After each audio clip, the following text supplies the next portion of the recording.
আসসালামু আলাইকুম, আমন্ত্রণ জানাচ্ছি নিউজ লাইভ থেকে। আজকের বিশেষ সংবাদ আপডেট নিয়ে হাজির হয়েছি, সাথে থাকুন, জানাচ্ছি বিস্তারিত। বাংলাদেশের মানবাধিকার পরিস্থিতি নিয়ে উদ্বেগ প্রকাশ করলেন এসএএইচআর। প্রায় 5 দিন বাংলাদেশ সফর শেষে দেশের মানবাধিকার ও আইন শৃঙ্খলা পরিস্থিতি নিয়ে উদ্বেগ প্রকাশ করেছেন south Asians for human rights.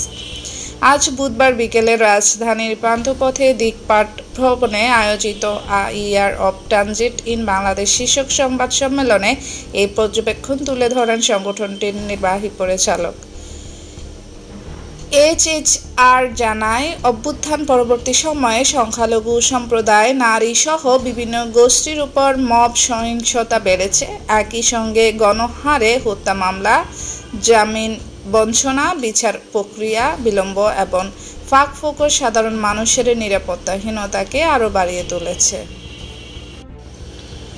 সংগঠনটি মনে করে, বর্তমান পরিস্থিতি অবাধ ও সুষ্ঠু নির্বাচনের মাধ্যমে শান্তিপূর্ণভাবে ক্ষমতা হস্তান্তরকে কঠিন করে তুলছে। তাই দ্রুত জনগণের আস্থা ফিরিয়ে এনে নির্বাচন অনুকূল পরিবেশ তৈরি করা জরুরি। দিস্কা ইলাঙ্গসিংহ বলেন, জুলাই পরবর্তী সময়ে বাংলাদেশের আইনশৃঙ্খলা দৃশ্যমান অবনতি হয়েছে। জননিরাপত্তার ব্যবস্থা দুর্বলতার কারণে নিরাপত্তা বাহিনী মব সহিংসতা ও প্রতিহিংসামূলক হামলা নিয়ন্ত্রণ করতে ব্যর্থ হয়েছে।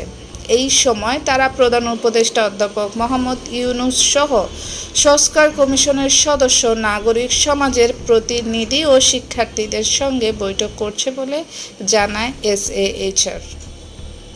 সংবাদ এ পর্যন্তই। সবাইকে অসংখ্য ধন্যবাদ।